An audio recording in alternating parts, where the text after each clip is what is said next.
Well, ladies and gentlemen, we're going to get started. This is the final formal lecture for today, and I'm going to introduce our speaker in a moment. However, after that lecture, we have a panel discussion. So we'll have like a 10-minute stretch your legs kind of time. It's not a full break, but you'll be able to come out, go stretch your legs a minute and come back. We'll have a table out front here with our speakers, and there'll be a good time to discuss common themes, implications, questions you haven't had a chance to ask yet, things like that. Panelists will be able to ask questions to each other, and that will go, we should all be done by about 12:15. So you'll be on your way at that point. Just a final few housekeeping things. We will leave the refreshment tables out. So if you need refreshments later on before you go, help yourself. And if you don't want to take the name tag home at the end of the day, you don't have to. We have a box at the end. Keep it as a souvenir if you want, but we have a box at the back. You can plunk your name tag in there. And if you don't want your folder, you can return that as well. But if you want to keep the folder, absolutely fine. Okay. Announcements. So that's done the announcements. Now the introduction to our next speaker, Abram Van Engen. Abram Van Engen is professor of English at Washington University in St. Louis. He is known to many of us here as an honors graduate of Calvin College. He is the author of Sympathetic Puritans, Calvinist Fellow Feeling in Early New England, Oxford University Press, 2015, and most recently, City on a Hill, A History of American Exceptionalism, Yale University Press, 2020. That book was supported by a faculty fellowship and received a Public Scholars Award from the National Endowment for the Humanities. He has published widely on history and literature, focusing especially on 17th century Puritans and the ways that they have been remembered and remade in American culture. We are delighted to welcome him back to campus and look forward to his presentation titled Remembering the Puritans. Please join me in welcoming Abram Van Engen.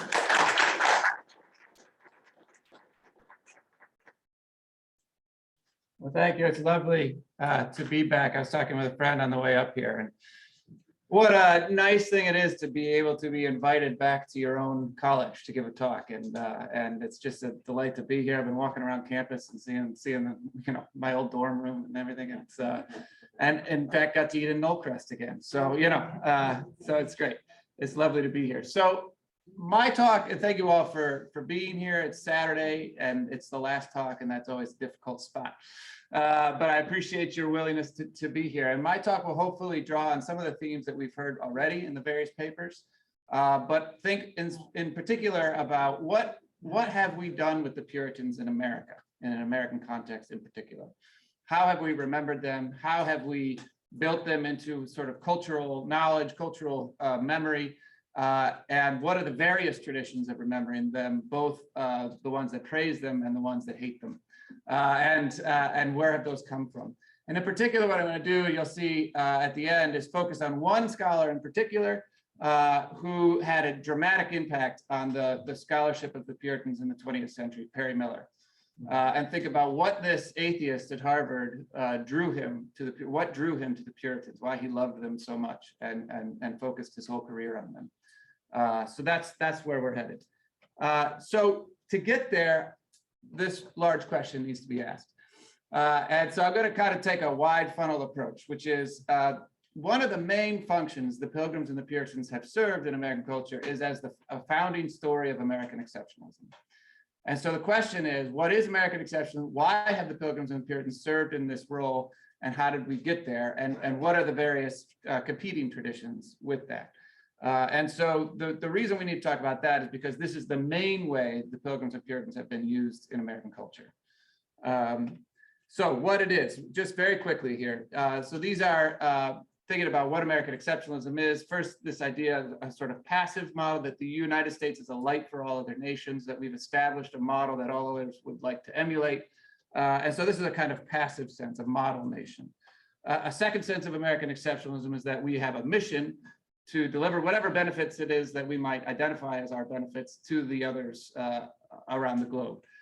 So again, there's lots of ways the content is filled differently. So we're a model of self-government, or we're a model of religious liberty, or we're a model of take a pick, right? So the content can be filled any number of ways.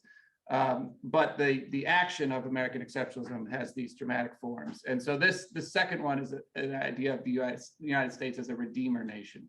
And this one is part of the effect of Perry Miller scholarship. So we're headed there next, but it really comes out during the Cold War era, this form of American exceptionalism.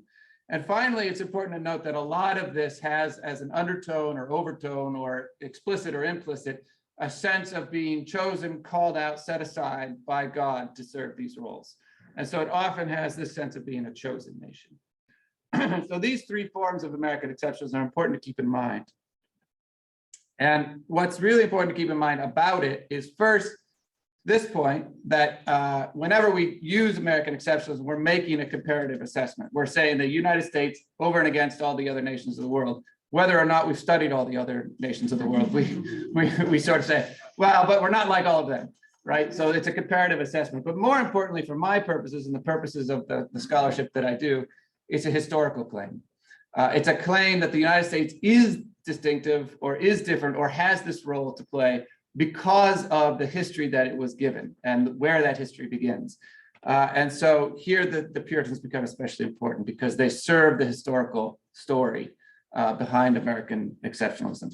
And so this is just to show you the role of history in this. This is in 2012, American exceptionalism was a plank in the Republican Party platform. And this is how they defined it. So I'm not making a political point here. I'm just using the definition here. But this is the definition they gave of American exceptionalism, the conviction that our country holds a unique place and role in human history, right? So you can see that it's a historical story. So that, of course, raises the question, where does that history begin? So I teach a course on American exceptionalism at WashU, taught five or 6 years. And this is the first question I ask the students. So the first day of class, before we do names, before we do anything, I say, all right, pull out a piece of paper and answer this question, and then we'll share the answers. And a number of answers always come up. So they cluster around a series of answers. Native Americans, of course, Columbus, the first European here, 1492. Jamestown, Virginia, this is Captain Smith, Pocahontas stuff. 1619, the arrival of enslaved Africans. Then Mayflower, Plymouth Rock, the coming of the Pilgrims. Or this sense of the Declaration, American Revolution, Constitution, right?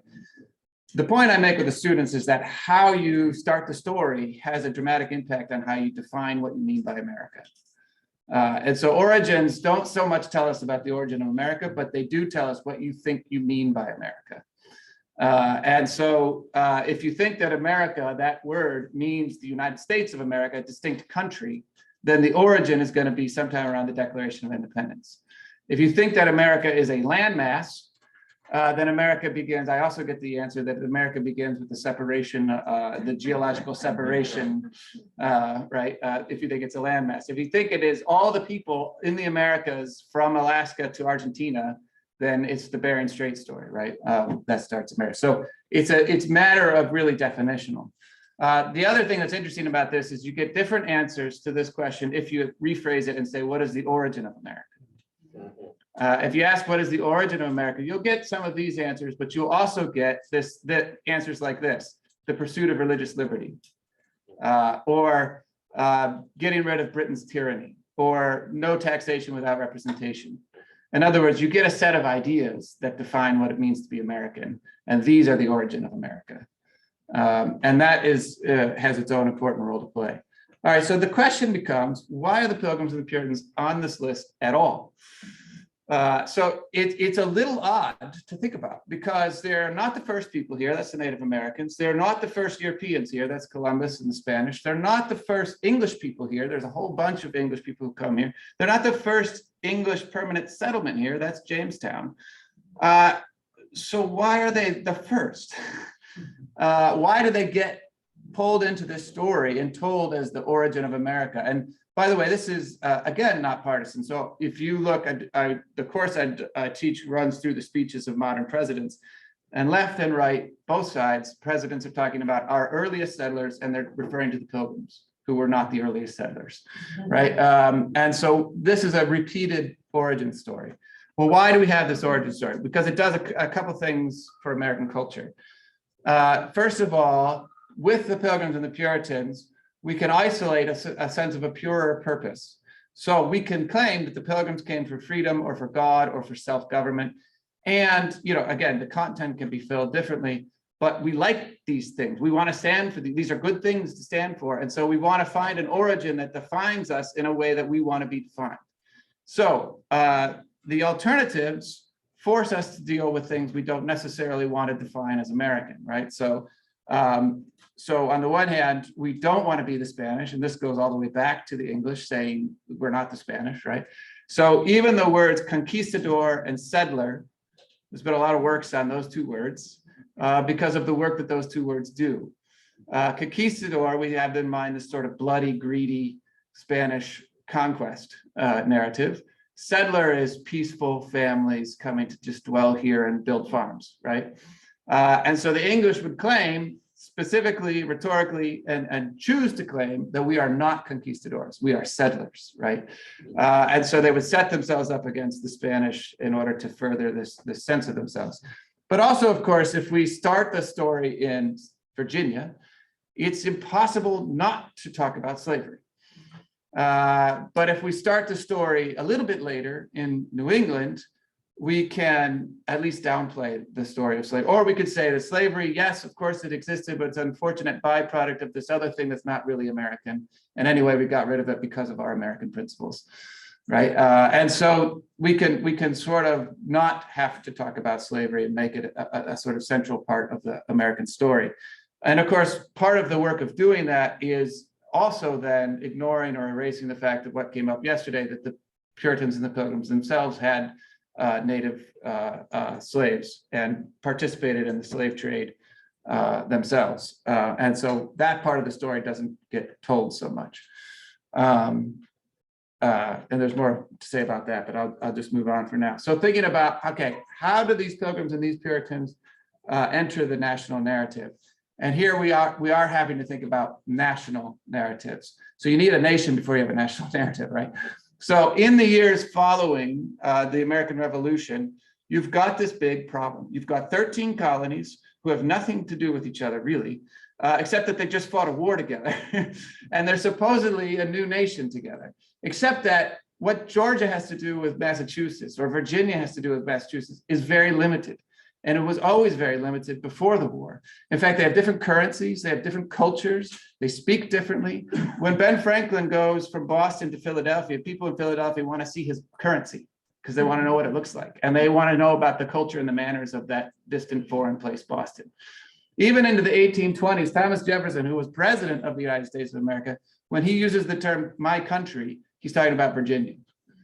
And so it's very hard to make salient a sense of national identity. And people recognize this right off the bat, right? How are we going to hold this thing together? And so they have to, so it takes a lot of cultural work to make that national identity stick. And they do different things to try to entail that. So one is they draw maps. And this is the first thing they do. So the first thing they do is they draw very stark maps that encircle all 13 colonies with one big black border and say, hey, we're one nation. And they put these maps all over the place. They put them in taverns, they put them on teacups so that people are looking and seeing, oh, right, we are one, right? We're one people. I can feel this national identity. The second thing they do is rights, and they emphasize this a lot. So the 4th of July celebration becomes really huge. Why? Well, it's the only rite, the only ritual that emphasizes a national identity, and the only one that will take place on the same day across all 13 colonies. So it takes place in a lot of different ways across those 13 colonies, but the early leaders say we all need to do this. This is our 4th of July celebration. It's what holds us together. It's what teaches us that we are one nation. And finally, and this is of course where the Pilgrims and Puritans come in, they say we need a history.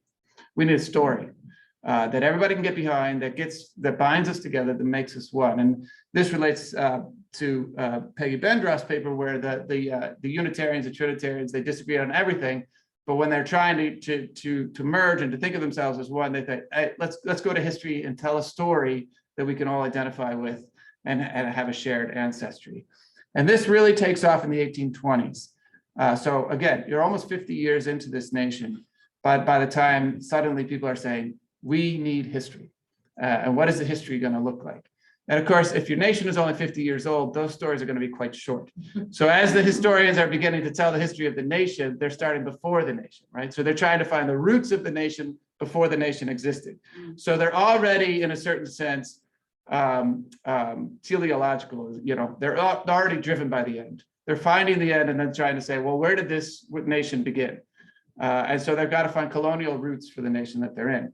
A couple of things happened in the 1820s to make this rise of history big. So first of all, there's a kind of cultural desire for it. Second of all, there's all these 50th anniversary celebrations and anniversaries. Adams and Jefferson die together on the same day on the 50th anniversary of the 4th of July. The Bunker Hill celebration, like all these 50th anniversary celebrations, right? So there's a lot of historical memory work going on in the 1820s. The other thing is that they begin to say, hey, look, every public school needs to teach history. What's interesting is they don't say the private schools need to teach history, because public schools are supposed to make citizens, private schools are supposed to make gentlemen. And so the private schools are supposed to teach the classics, because that's what will make you a gentleman. And the public schools are supposed to teach history, because that's what will make you a good citizen. And so a lot of these states start passing laws saying our public schools need to teach history. But if you're going to teach history, you need a text to teach history with. And so in the 1820s, you see this sudden and enormous rise in history textbooks. And there's competitions for the best history textbook, and all these people are starting to write history textbooks. And the print sales for these history textbooks take off, and they become one of the big main market industries of print in the 1820s. So history is big, and history is going to need to tell a story of the United States. And these are the kinds of stories that develop. So one of the things that happens is a lot of the history writers, because of the culture of learning and writing that comes out of New England, happen to be from New England. So the people who write history get to tell history the way they want to tell it. And a lot of the people who write the main textbooks are all from Connecticut, Massachusetts, and so on. And so they're emphasizing their roots, not Virginia's roots. Think about this. 4 out of the first 5 presidents are from Virginia. And yet the origin story being told in the history textbooks is about the Pilgrims. And so there is definitely a wrestling match going on. And you can hear people from Virginia saying, hey, people, Virginia, we need to write our own history textbooks. We need to compete with these New Englanders. We need to put ourselves in this history. And they just don't have the wherewithal to do it because they don't have the culture to do it. A different way to think about this is that within 10 years of coming over and starting Boston, the Puritans have established a printing press and a college. And Virginia takes 150 years to establish its own printing press. So they don't have the same culture of printing, writing, learning that comes out of New England. So New England gets to tell the history. This is from Emma Willard. This is a later reprint of a textbook she first wrote in 1828. So you can see it goes to 1860, so much later. I tell a much longer story about Emma Willard in my book. She was an amazing figure. She was very well known. She sold 1 million textbooks in her lifetime. She started a whole push for women's education in the 19th century that spread all the way across the nation. The school, Emma Willard School, still exists in Troy, New York. It's still an elite prep school for women. And she became one of the best-selling authors of American history textbooks. What she did that was so novel is she said, look, the way we're going to learn history, in the same way we're going to, she also sort of innovated geography this way, which you can't imagine this, but they taught geography without pictures first. And she said, maybe visuals would be good, right, maps? Maybe that would help. And so she was one of the first to say, hey, we need some visuals here in our learning. But she took the same approach to history and said, if you can picture it, you can remember it. So this is the entire history of the United States as a tree. And what she's trying to say is every branch is an important turning point in the history of the United States. These are the things you need to focus on. These are, if you learn these things, you've got the sort of skeleton, you've got the basis of American history. So what are the key turning points? Columbus's discovery is the first. Gilbert's patent is the second, which of course nobody remembers now. But it started exploration in many ways, English exploration in many ways. And what's the next turning point? 1620 Pilgrim landing. Where is Virginia? Where is Jamestown? It's just missing from the tree, right? What's the next branch? The 1643 Confederacy. I teach this to my students. I say, how many of you know what the 1643 Confederacy is? None of my students know what the 1643 Confederacy is. Now, we heard about it yesterday, so we should all know what it is. It's the union of the New England colonies, the 4 New England colonies, when they form a confederacy. Every textbook in the 19th century talked about the 1643 Confederacy. Why? Because it was the origin of a much later confederacy of colonies. It was the first map of what would become the United States and how the colonies would unite. And so in the 19th, this just gives you a good sense too of how American collective and cultural memory changes. In the 19th century, everyone could tell you what this was. In the 20th century, no one can tell you what this is. And that shows you a little bit about how American collective memory does retell its histories, retell its stories in different ways. So anyway, you could see the emphasis on New England in this textbook, right? George Bancroft was one of the main, he wrote a 10-volume history of the United States in the 19th century that became one of the main sort of accounts of the United States, main national histories. He did dwell on Virginia, but he mostly moved on from Virginia as quickly as he could. And instead got to the Pilgrims and said, look, the Pilgrims are the origin story here. These are the people. And what's interesting for Bancroft, who's a Unitarian, what mattered about them was their sort of self-government, right? They gave us, again, liberty and self-government, and that they became civic exemplars, right? So they showed the way to an asylum for those who would go to the wilderness for the purity of religion or the liberty of conscience. Therefore, the citizens of the United States should cherish the memory of those who founded a state on the basis of democratic liberty. If you told the Pilgrims that they had founded a state on the basis of democratic liberty, they would not know what you were talking about. And they would certainly not be pleased because A, they didn't want to found a state, and B, certainly not on democracy. But this is the way the story begins to get told, right? And so it's not hard to see how that rhetoric proceeds all the way through 150 years to someone like Ronald Reagan in his last farewell address, saying that we've built the shining city on a hill. It goes back to John Winthrop. He was an early Pilgrim. He wasn't. He was a Puritan. We'll get to that in a minute. And therefore an early freedom man. And therefore she's still a beacon and so on, right? So you can see the continuity of this story. So one of the questions in my book asks is, when did we become the city on a hill? And what does that tell us about the role of Pilgrims and Puritans in American cultural history? First of all, as we all know in this room, but not a lot of people know, the Pilgrims and the Puritans are not the same, right? They come at different times, very different people. They have different goals, they have different ambitions, they have different places from which they come, and they have different resources. So importantly, of course, Bradford, the Mayflower Compact, all that business in 1620 in Plymouth, they had no charter, they had no money, and they struggled for a long time. In 1630, Winthrop comes on the Arbella to found Boston, and he has a charter, right, with him. And this makes all the difference in the world. So even thinking about them as one origin story gets confusing because they're not the same people. And in fact, there's a little bit of Boston saying, well, we're not like those separatists down in Plymouth who left the Church of England. We're not leaving the Church of England. So, so there's a little bit of trying to hold them at bay. So one of the things you see happening is that this sermon, which is a model of Christian charity, this is the City on a Hill sermon that Reagan is using, and JFK is the first to use, and that still gets used all the time. This is the sermon, here it is. One of the interesting things about this sermon is that it basically has no purchase in its day. The other thing that's interesting about this is that if you're telling an origin story of America, like Emma Willard was in 1620 is the origin story, there's not really a place to talk about this sermon because it's 10 years later, right? So you've already had your origin story, so you can't have another origin story.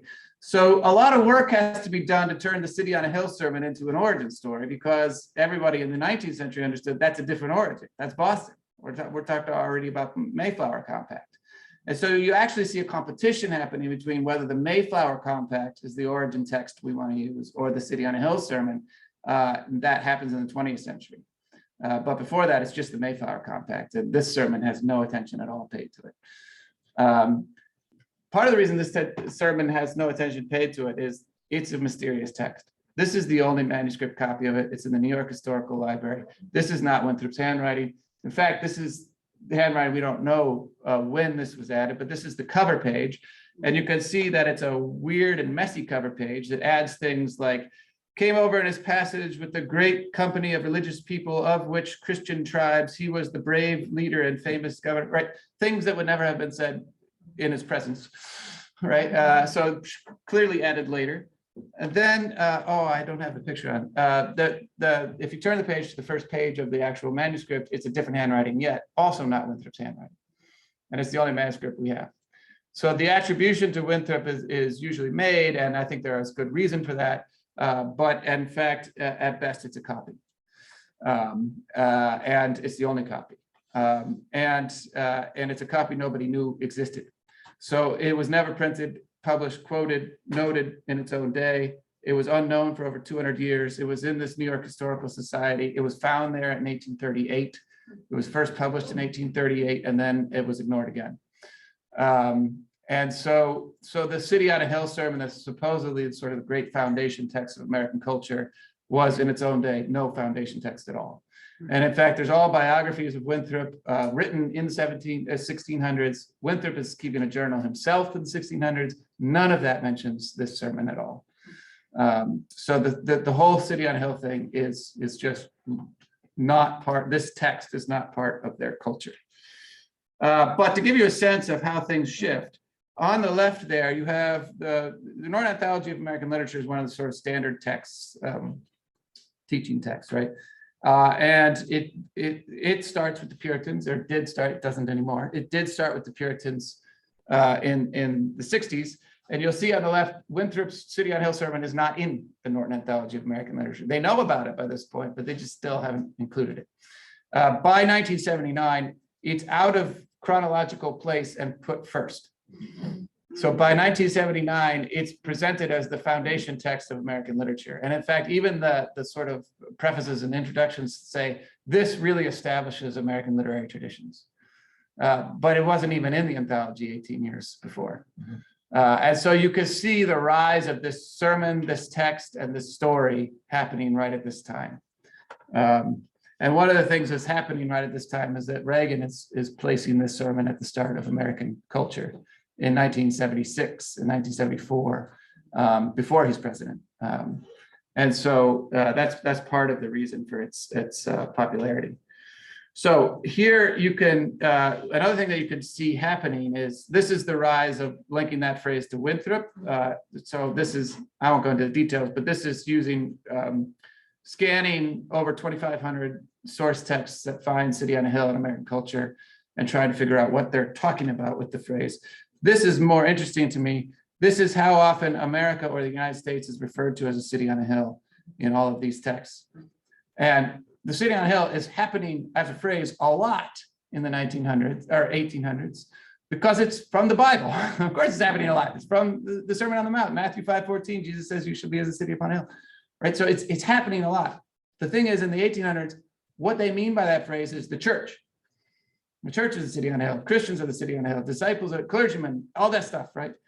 By the late 1900s, 20th century, the nation takes over that phrase. And you can see this happening if you track and quantify the returns on this phrase across the, so basically the nation takes over this phrase and becomes the city on a hill during the Cold War and especially after.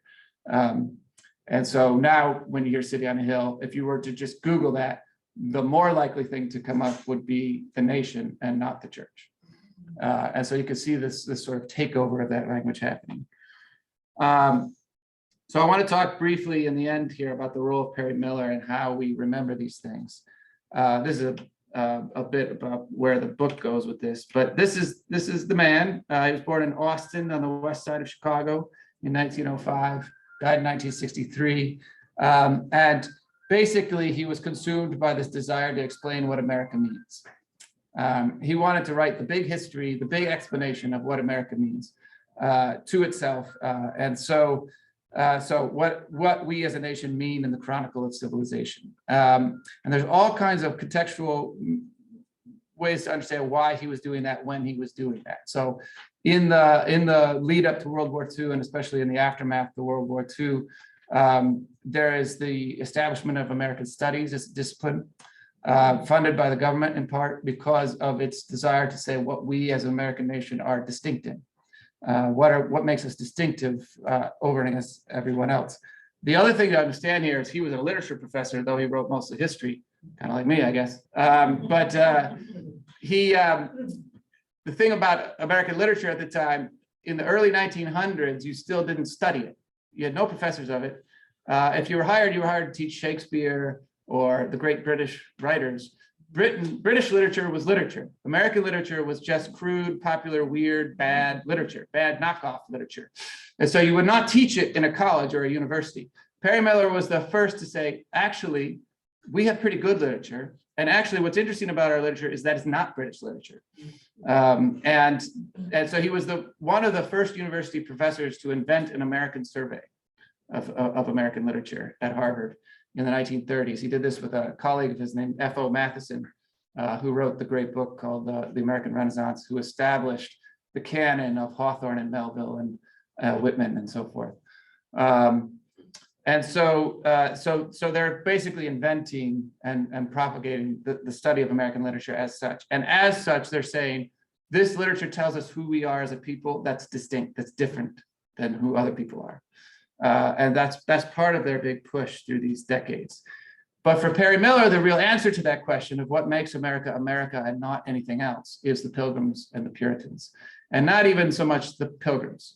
And so just to give a little context for this running up at the Perry Miller, in 1920 of the 300-year anniversary of the Mayflower, and it's very different than in 2020, because in 1920, you have a pageant of 10,000 people in Plymouth with boats surrounding the rock and lighting it up, and in a very Edwardian, Victorian way, people in gowns and robes holding torches and talking about tolerance and liberty and how they established this for all people. And the president is there, and the vice president is there, and their wives are there, and everybody's there, and it's the Pilgrims, it's 1920, it's what makes us great, right? So this is a huge celebration of the Pilgrims in 1920. They try to have a celebration of the coming of the Puritans in 1930, and partly it's the Depression, but partly it's the Puritans, and everyone's like, maybe I'll go, all right? But there's no presidents there, there's no vice presidents there, there's no pageantry there, right? At best, they can sort of get the mayor of Boston to give a talk, right? But it's not a big event. So that's one thing to understand. The other thing to understand is in the 1920s, a certain spate of anti-Puritanism really comes to the fore. So this had been in existence since the late 1800s, in part from a lot of descendants of the Puritans beginning to critique the Puritans. So Charles Francis Adams and a lot of the Adams, they're very disgruntled people. It's an unhappy family. I mean, if you're the Adams family history is just misery upon misery, it's usually self-inflicted. But they began to say the Puritans are tyrannical, and the history of American liberty is an escape from the Puritan past. And so that's the story that the Adams themselves began telling in the late 1800s, and they're historians and they're prominent, and so this story picks up. The other story that gets told is by Van Wyck Brooks, who was a prominent literary critic at the time, and his story is that the reason, and again, going back to the early 1900s and the view of American literature, the reason American literature doesn't really exist or isn't good, doesn't rival Britain, is because of the Puritans. So Puritans were frugal, business-minded, they had to survive, and they established an entire culture that hated the arts. And therefore, we as American people have hated the arts ever since and haven't developed any. And we need to change that culture in order to develop our own arts. So that's Van Wyck Brooks. Then you get H.L. Mencken in the 1920s, a hugely popular journalist and writer, he's a very good writer, which helps. And he hates the Puritans, but what he sees in the Puritans is what he just sees around him. So it's a prohibitionist era, and he hates prohibition. He hates a whole lot of things about America, and he blames it all on the Puritans. And so basically what he sees in the Puritans is Victorian morality that he hates, and he blames it all on the Puritans. So this is where you get the strongest sense of the Puritans as anti-alcohol, anti-sex, anti-dancing, anti-fun, anti-everything, is a lot from H.L. Mencken. So his famous definition of Puritanism was the haunting fear that someone somewhere might be happy. And that's his definition of Puritanism from the 1920s. Of course, none of this is true of the Puritans, right? They drank as Perry Miller put it, staggering quantities of rum. We actually can quantify that, and it was staggering. They were not anti-sex at all. Anyway, so none of that is quite true. So Perry Miller comes along and he really revitalizes the whole way of studying and thinking about the Puritans. He does two things. One, he says the Pilgrims don't matter. Stop talking about the Pilgrims. He basically says they washed ashore and did nothing. They were 100 people. They established nothing, and they were soon taken over by Massachusetts. So can we please stop talking about the Pilgrims? They had no principles, they had no point, and they had nowhere to go, and had no consequence in American history. So stop talking about the Pilgrims. He said, what we do need to start talking about is the Puritans, and we need to talk about them differently, because these folks came with a mission. These folks came with a purpose. These folks had power and a point to them. And so he describes them as the outcome of a long and matured program, the deliberate achievement of an objective deliberately sought after. And one of the things that begins to happen is that Perry Miller's definition of America that makes it distinct is that it's a nation with a purpose. He says, no other nation exists like this. Every other nation sort of arose by the accidents of history. And they don't even know where they arose from. So what's the origin of England? Who knows? King Arthur legends? Who knows what it is? But he says the origin of America, and again, Native Americans never figure in his work except as the sort of dustbin of history or the background, the backsetting. So they don't exist. So the origin of America is in the written records. We could find it. We can read it. We can look at it. And the origin of America has a point and a purpose and a mission. It's an objective deliberately sought after. And ever since, what's made America different is that we as a nation have a purpose, a point, something that unites us, a drive to us. And he'll say that point might change from generation to generation, but the having of a purpose is what makes us distinct. And that, he says, comes from the Puritans. So deliberate achievement requires articulate. If you're going to say that the Puritans came with a deliberate objective, you need to find it in the sources. And lo and behold, the best source he finds for this is the City on a Hill sermon, right? And so he says, and I can't quite, here, I'll read it up here. Yeah, anyway, that's in the way. But the first articulate expression upon which I could get a leverage was the Puritans, right? So the Puritans spoke as fully as they knew how, and none more magnificently or cogently than John Winthrop in the midst of the passage itself, when he delivered a lay sermon aboard the flagship Arbella and called it a model of Christian charity. So it mattered, he claimed, because it was the first and most articulate statement of American purpose, and it set the standard going forward for having a purpose. And in fact, this sermon comes to matter to Miller so much that he begins to sort of invent some facts about it. So he says it was sent back to England and printed and redistributed across Massachusetts so that all might know their purpose, which is not true. It didn't happen. So what happened to that purpose, and this takes you into the context of the 1950s. One of the reasons he's arguing for this purpose is that he thinks that America's great problem is that it has lost its purpose. And so he's sort of standing outside as a critic of American culture. On the one hand, and this is how he's often presented in scholarship, he's sort of the rah-rah figure of American exceptionalism. We're distinct, we're different, all the things I just said, right? About how the Puritans give us purpose, no other nation is like us. On the other hand, the big other part of Perry Miller is that he thought America had completely lost its way. And so there was actually a lot of criticism in Perry Miller's writings about American culture during the Cold War, the early days of the Cold War. And what have we declined into from the Puritans? Individualism, complacency, and materialism, right? This is what he saw around him. This is what he thought was a big problem with American culture. And this is what he thought we had lost from the Puritan origins. He was not alone in this. I'll just quickly go through this. He presented himself as a lone wolf. He was a very arrogant man who liked to bend certain things to his own profile. But so he described himself as a lone wolf, but of course he was not alone. There were a lot of scholars and critics in the 40s and 50s saying the exact same thing. And Luce, who's the famous, the founder of Time and all that stuff, and he's the one who comes up with the phrase American Century. And if you read the American Century essay, the whole beginning of the essay is, we've lost our way, we have no point, it's a deeply anxious essay that says at the end of it, we need to make this the American century. And the only part remembered is the phrase American century, right? But it's a deeply anxious essay. In 1960, people are still anxious. So he collects all these essays from people like Billy Graham and Adlai Stevenson and so on. And basically all of them say, America's lost its way. And what they're saying is that almost to a man, and they were all men, almost to a man, they all say, we've gotten rich and that's made us lazy.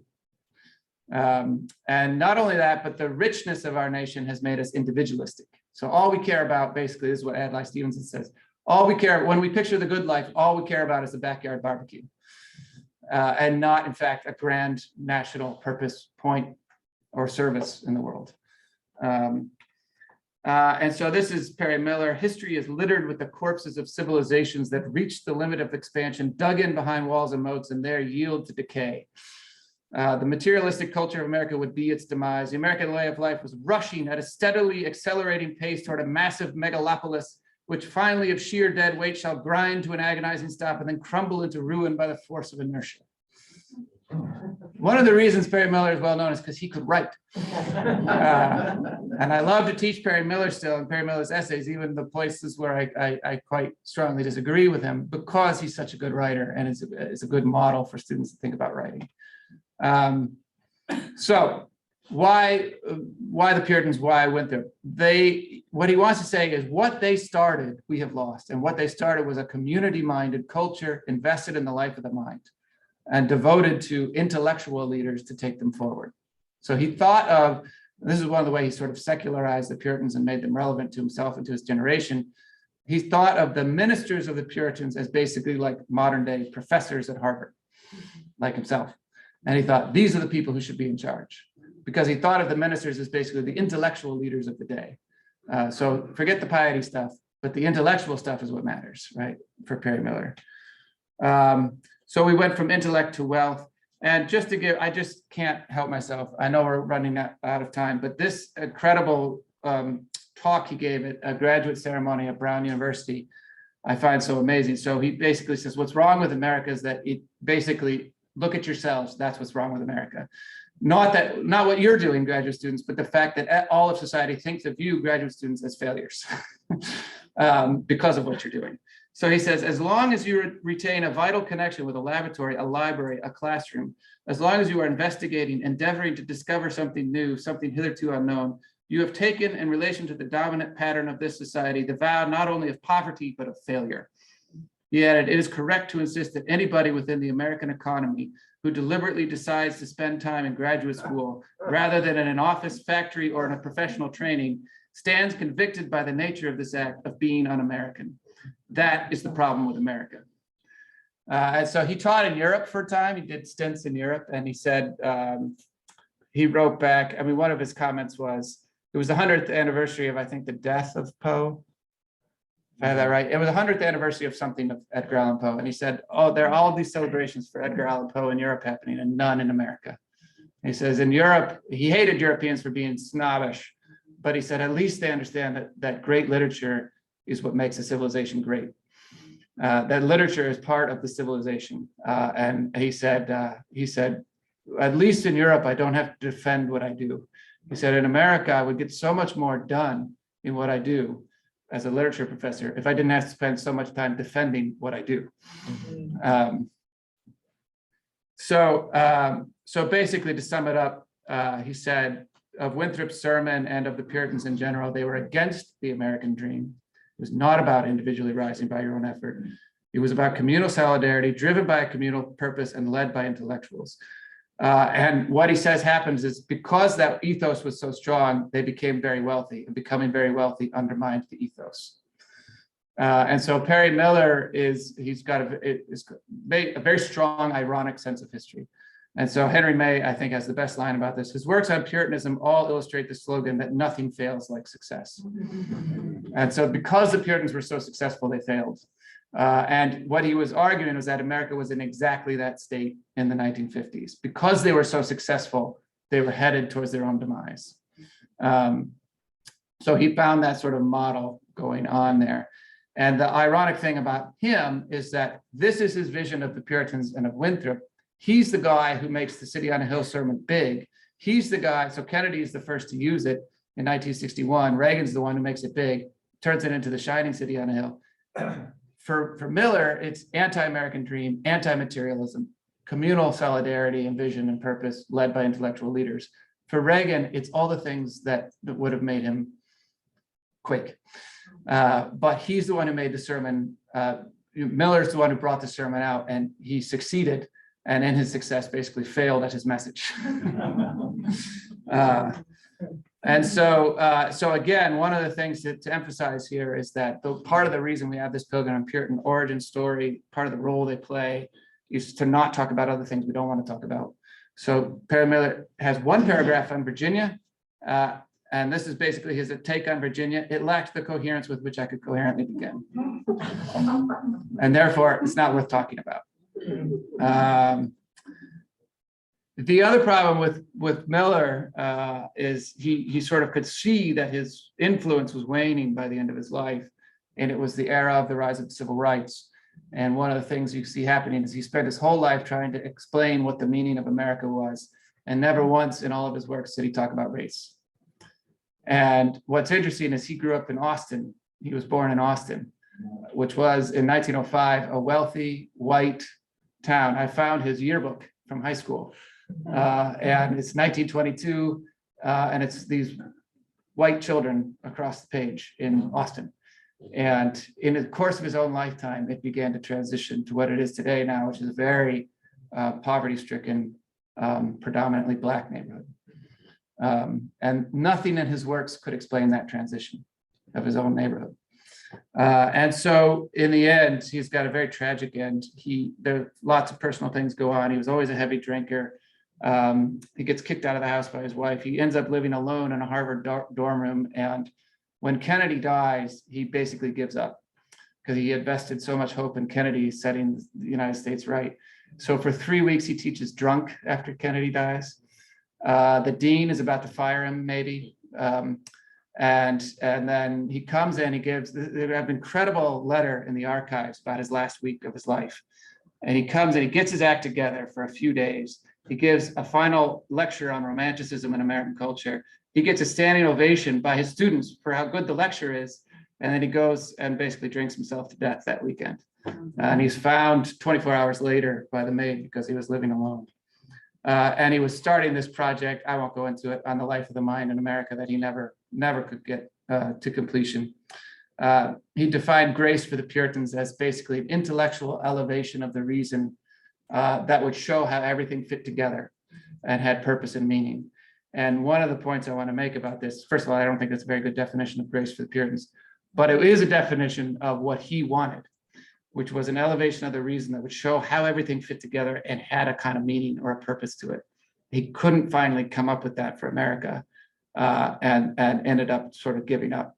And so I think one of the things to emphasize here is that the Puritans we have today run through the sort of personal, experiential, existential crises of Perry Miller, that he was searching for meaning, searching desperately for purpose, searching for a way that reason could hold it all together, and trying to find it in the Puritans, and finally couldn't. So what he defined as grace, I think he never finally got at the end of his life. So that's that.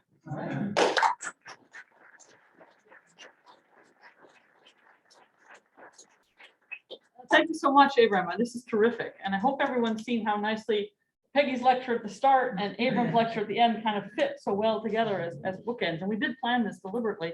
I do have to say that I feel a little guilty now about calling this the Puritans and their impact and having it 1620 related. I was not doing this right.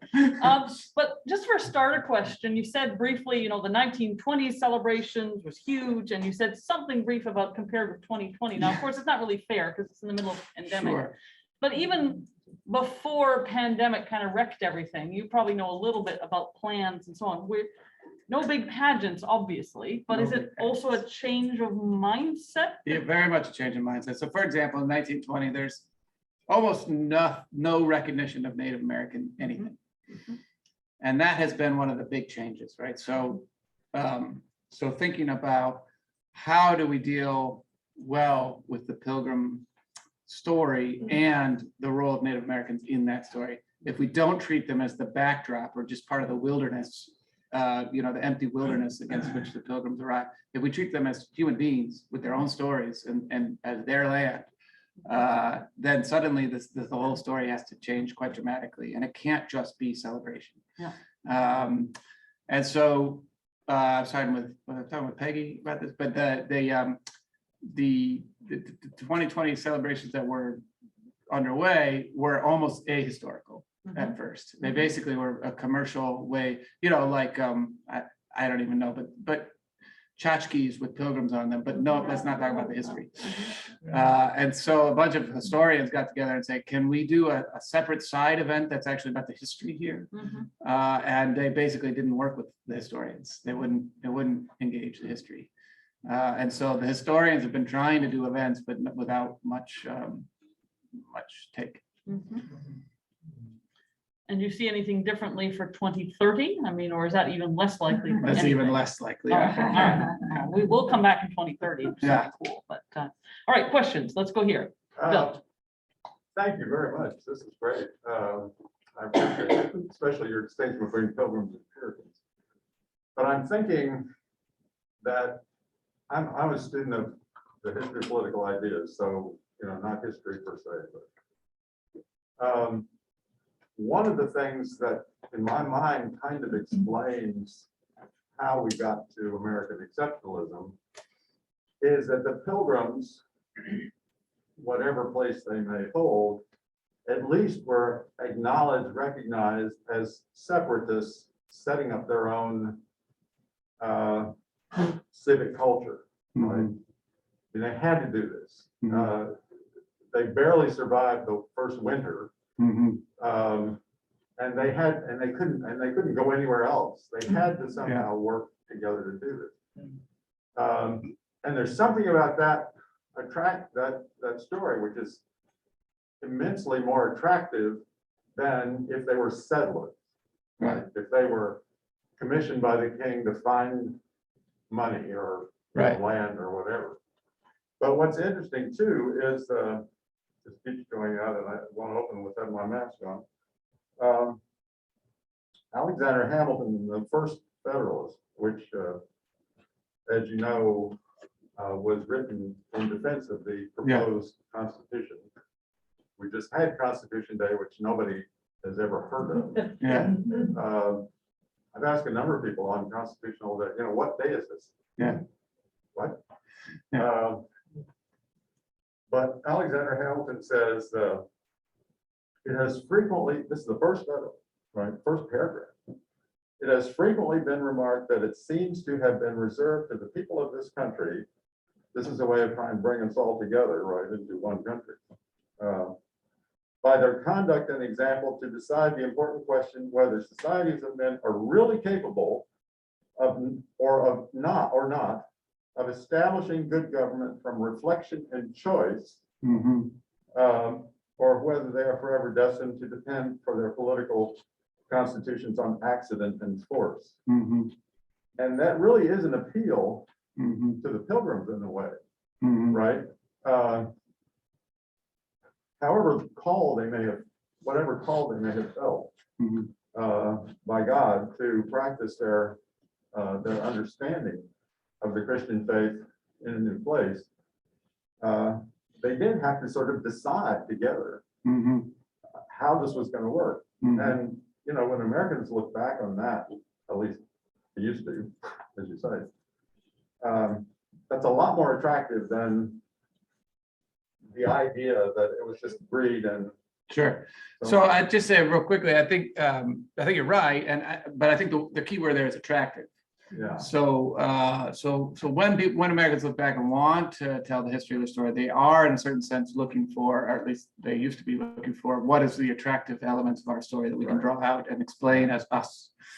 And that's fine. The Pilgrims are part of the story. They're not part of the story. Same with the Puritans, who, even though they had a charter for the king, set up a lot of different systems of government than existed in England, both better and worse in many ways.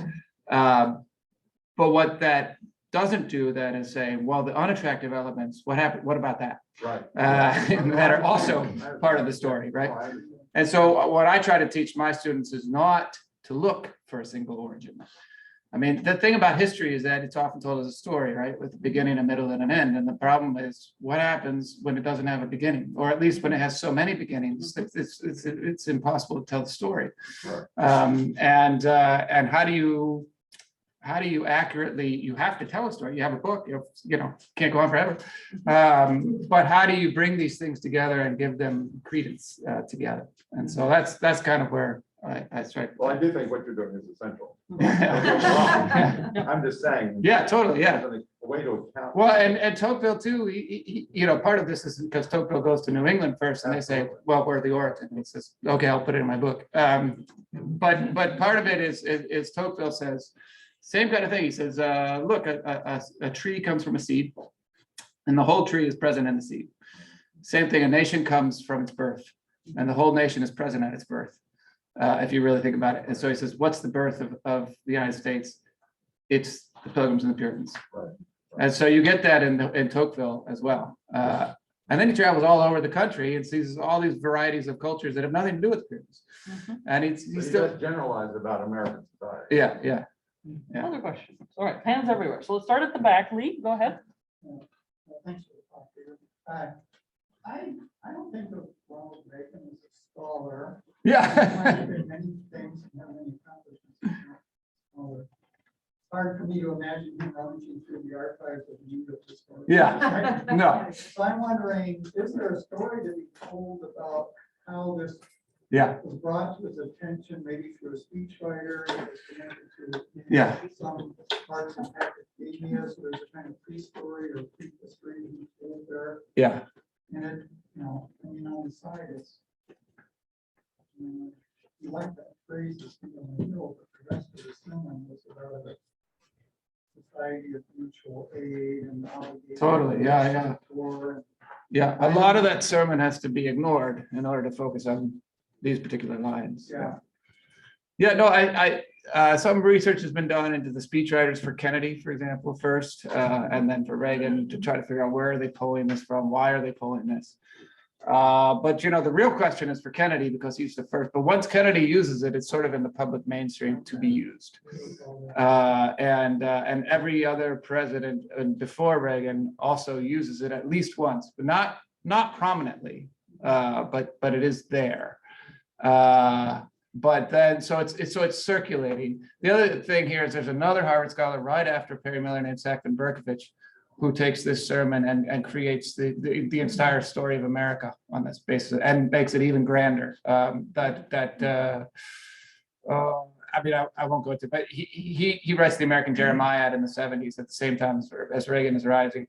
And not that Reagan would read the American Jeremiah, but then infiltrated into the culture is this sense that the American sense of itself owes itself to this sermon. I'm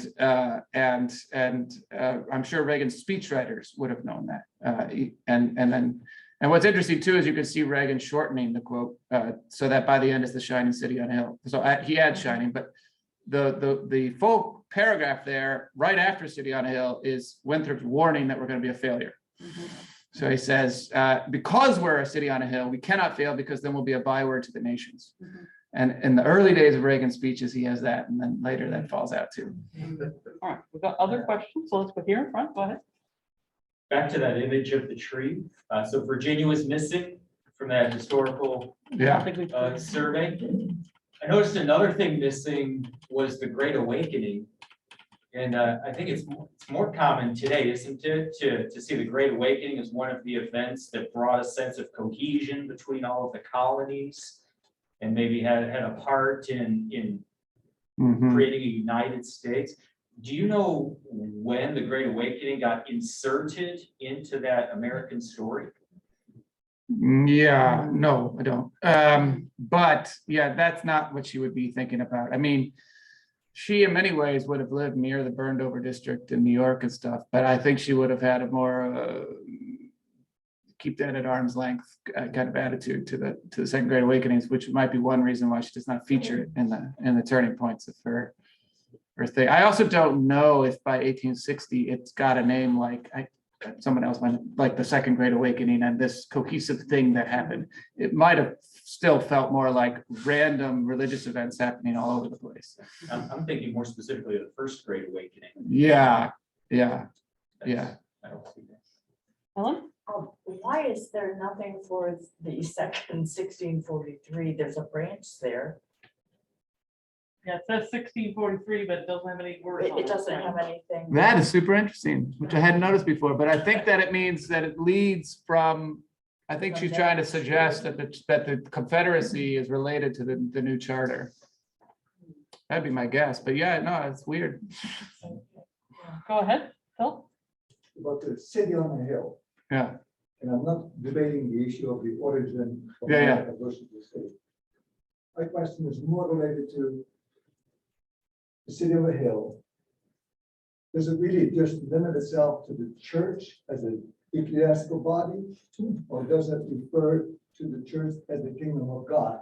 yeah, And the reason I make that point is because in Massachusetts, with the body of liberties, that was a book of laws based on the Old Testament. yeah, Secondly, in the colonies, there were charitable laws, but Yeah. the government, the local governments had responsibility for the poor. yeah, So I think the model of the city on the hill was much broader than referring to church work. yeah. It refers to the nation. Yeah, well, this is what Matt and I were talking about a little bit yesterday in terms of what counts as the kingdom of God. And is it just the church itself, or is it, in Massachusetts, they're trying to think of the state as on the one hand, distinct from the church, they're separate. On the other hand, the role of the state is to nourish the right conditions for the church. And so, yeah, they're definitely linked together. And there is a little bit of the phrase city on a hill showing up later, not from the sermon, in the 1660s, in some of the Puritan texts. And I think Matt was exactly right yesterday. When the leaders are using this phrase, they're trying to be quite nuanced about what they mean by it, because they don't want to just arrogate to themselves that we are the Lord's only chosen ones in the world or something. It's just not the way. But what the population is hearing and how they are sort of interpreting it for themselves, they might be doing exactly that. So I think that's part of the story. Yeah. All right, go ahead, Tom. Yeah, back in the 1990s, I spent some time going dust off of 19th century world history textbooks, because I was looking for images of John Calvin in those textbooks. And Emma Willard, of course, huge. Yeah. Want to study 19th century textbooks. But anyway, what I found was that in the 19th century, Calvin was always a foil to Luther. Luther was good, Calvin was bad. Luther was freedom of conscience. Calvin was all about, only two things were hardly ever mentioned: predestination, Yeah. and he burned Servetus. Yeah. All right. I mean, they It's said, probably well, still all you would hear about Calvin from not this room, but Right. yeah. So fast forward to 1999, I was looking at the AP guide for world history. Yeah. Under the part of the Reformation, and of course, it had a very short section on Calvin. And in that one, there were three things. He lived in Geneva. Okay, great. He burned Servetus. Yeah. And this one said he developed the doctrine of double predestination. So in essence, from what I could tell, over 120, 150 year period, despite all the Calvin scholarship of the 20th century, absolutely nothing changed Right. in terms of how the textbooks presented Calvin, from which, of course, that majority Yeah. folks, that's where they get their historical Yeah. knowledge they have. Yeah. So my question to you is, do you have any idea if, since Perry Miller, let's say, or any of the other work that's been done, have the textbooks changed dramatically about how they present the Puritans? I think some. I haven't looked so much at the later textbooks. I was looking mostly at 19th century textbooks. I do think that Perry Miller's big push, and this was taken up broadly by the Academy, was to combat the image of the Puritans, at least as primitive prohibitionists. So basically, the image that then developed in late 1950s forward scholarship was the Puritans are incredibly intellectual and learned, perhaps rigid, but this is a learned culture from which a lot of things developed. So Ed Morgan and his important works on the Puritanism, is talking much more broadly about the Puritans than that simple sort of thing. And so whether that trickles down into the history text, my guess is that at least some of it does.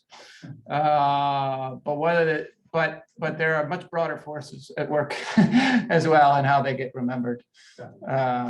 And it's still the case. This happened intentionally in the 1800s, and I think this is still the case, that if you blend the Pilgrim and Puritan origin together, and you want to celebrate it, you call them Pilgrims, and you want to condemn it, you call them Puritans.